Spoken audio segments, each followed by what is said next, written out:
Bonjour, alors je me présente, je m'appelle Églantine Soré-Goussier, je suis thérapeute psychocorporelle, enseignante en massage et puis plein d'autres choses encore à l'atelier du corps positif au Pont de C dans le Maine-et-Loire. Alors, petite vidéo pour me présenter, pour présenter mon parcours et les grandes choses qui m'animent. D'abord, la maladie et puis la méthode du corps positif que j'ai mis en place. En fait, je vais commencer mon parcours avant même ma naissance par le parcours de ma mère, qui était une femme infirmière psy qui à un moment donné a rencontré la maladie et qui a voulu comprendre ce que cela signifiait pour ne pas être enfermée dans un parcours de médicaments, d'hospitalisation et pour trouver une autre voie de sortie à la maladie. La voie de sortie qu'elle a trouvée a été de comprendre que les maladies étaient psychosomatiques et que donc elles avaient un sens et que si elle comprenait ce sens, ça elle l'a vécu expérimentalement, qu'en comprenant le sens de ces mots, eh bien elle s'en délivrait. Et donc voilà, c'est ce trésor qu'elle m'a transmis pendant mon enfance, simplement en la voyant elle faire, en la voyant se soigner, qui n'était pas tout à fait comme les autres mamans.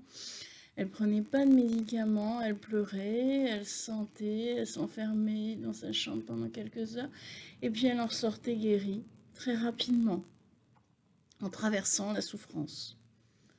Voilà, en traversant ce qui était caché en fait derrière les mots, puisque les mots sont un révélateur de souffrance indicible, de souffrance invisible. Elle plongeait dans cette souffrance et pouvait en sortir alors très facilement. Donc voilà cette expérience que j'ai eue dans l'enfance de vivre avec une femme qui avait une vision très originale de son corps. J'ai voulu moi-même très vite me soigner comme ça par mimétisme et j'ai commencé comme cela à l'adolescence. Quand est venue l'idée de faire des études évidemment,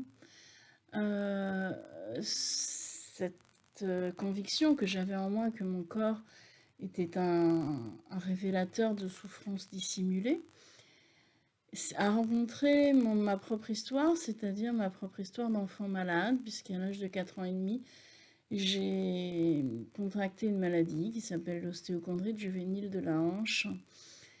Et j'ai vécu plusieurs opérations de la hanche, des os de la hanche. En fait, c'est l'os de la hanche qui se détruit et qui devient inexistant. Donc l'enfant ne peut plus marcher et ne peut plus se mouvoir normalement puisqu'il n'y a plus de tête fémorale. Voilà, cette maladie s'est guérie, notamment parce que ma mère a essayé d'en comprendre le sens. Je pense que ça a beaucoup joué dans l'évolution positive de ma maladie. Et donc cette maladie, je l'ai vécue de mes 4 ans à mes 18 ans à peu près, où on m'a dit définitivement soignée. Ensuite, donc pour moi, à 18 ans, je crois que quand on a été malade, la maladie fait partie de notre vie profondément. Et en plus, avec le trésor que j'avais hérité, faire médecine et comprendre ce qu'était la maladie intrinsèquement dans les cellules, vraiment dans la biochimie du corps, était vraiment ce que j'avais envie de faire. Je savais que je ne soignerais pas normalement, je le savais déjà. Mais je souhaitais explorer cette voie. J'ai fait 5 ans de médecine et je me suis arrêtée quand j'étais externe, quand j'ai commencé des gardes d'externat en réanimation et que là, mon corps m'a signifié une opposition entre mes pensées, mes convictions profondes de personne et ce qu'on me demandait de faire. J'étais étudiante en médecine. Et donc, j'ai compris qu'il fallait que je quitte cette voie. Donc, j'ai quitté la médecine et je me suis orientée vers la médecine traditionnelle chinoise. J'ai eu la chance de rencontrer une école à Paris qui faisait un cursus à temps plein. J'ai donc intégré un cursus à temps plein de médecine chinoise où j'ai appris toute la pensée chinoise sur le corps, qui est une pensée différente de la médecine occidentale, où le corps y est vu comme une globalité avec la nature qui l'environne. C'est un des principes de la médecine chinoise qui est intéressant pour moi, qui est un des plus intéressants en tout cas. Et j'ai étudié donc le massage, l'acupuncture et la pharmacopée, donc qui est l'usage des plantes médicinales chinoises. Suite à cela, j'ai attendu, je me suis posée un peu parce qu'il me fallait maintenant trouver ma voie. Ça ne pouvait pas être celle de la médecine occidentale, j'avais fait une croix dessus. Ça ne pouvait pas être celle de la médecine chinoise non plus, puisque je ne voulais pas être une soignante, dans le sens où je ne veux pas appliquer un traitement à une personne qui n'est pas acteur de son soin. Pour moi, c'est vraiment la personne qui est malade et qui peut faire quelque chose pour elle-même. Et je ne veux être qu'une accompagnante dans ce cas-là. Et dans ce rôle d'accompagnante, voilà, j'ai créé la méthode du corps positif. Donc le livre est sorti en 2017. L'écriture de ce livre m'a permis vraiment de créer les bases du travail que je voulais faire, c'est-à-dire accompagner les personnes sur le décodage des mots du corps, sur l'acceptation de ce corps souffrant. Voilà. Et donc ça, c'est vraiment la méthode du corps positif. Donc le livre Le corps positif est sorti en 2017. C'est un livre qui permet un cheminement personnel à travers 9 questions, à travers un schéma clé, et vous permet de décoder les mots les plus simples et de vous ouvrir des voies pour des mots plus compliqués.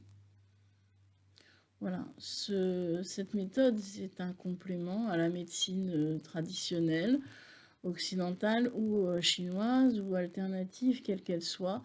C'est une autre vision du monde. En 2019, j'ai écrit le livre La souffrance, porte d'entrée à la spiritualité, qui intervient un peu plus tard dans ma vie, et où j'ai écrit 15 méditations à lire quand le cœur vous chante, quand ça arrive pour vous. Voilà, et voilà, qui viennent vous parler de la joie, qui viennent vous parler de la souffrance, de comment se placer dans sa vie en tant qu'acteur et non pas en victime, comment la souffrance naît du delta qui existe entre ce que je fais, ce que je veux et ce qui est juste. Voilà.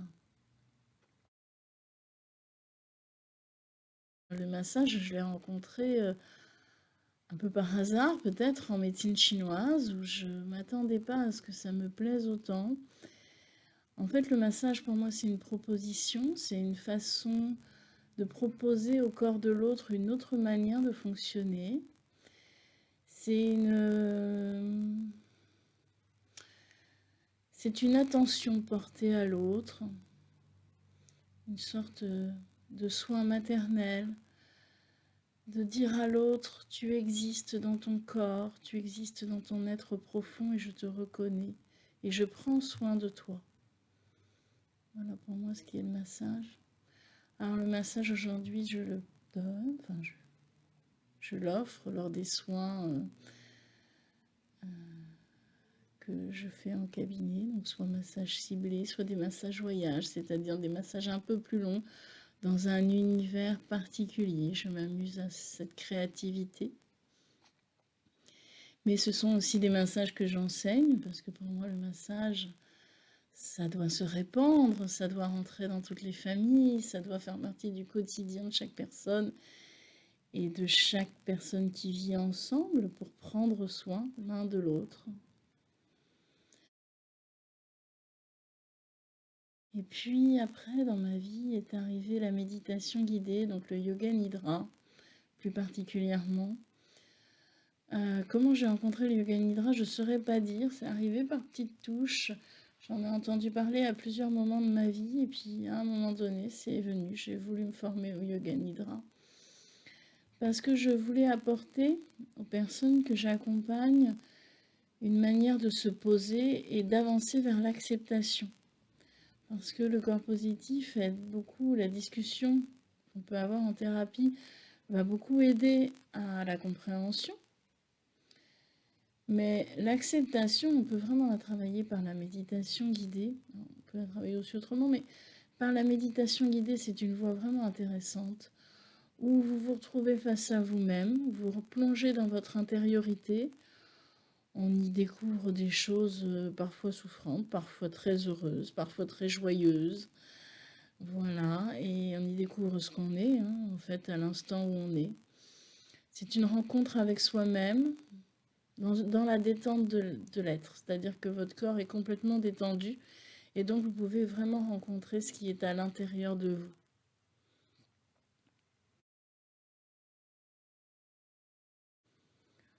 Voilà, toutes ces choses ont fait mon parcours depuis maintenant 8 ans que l'atelier du corps positif est ouvert, donc suite à la fin de mes études.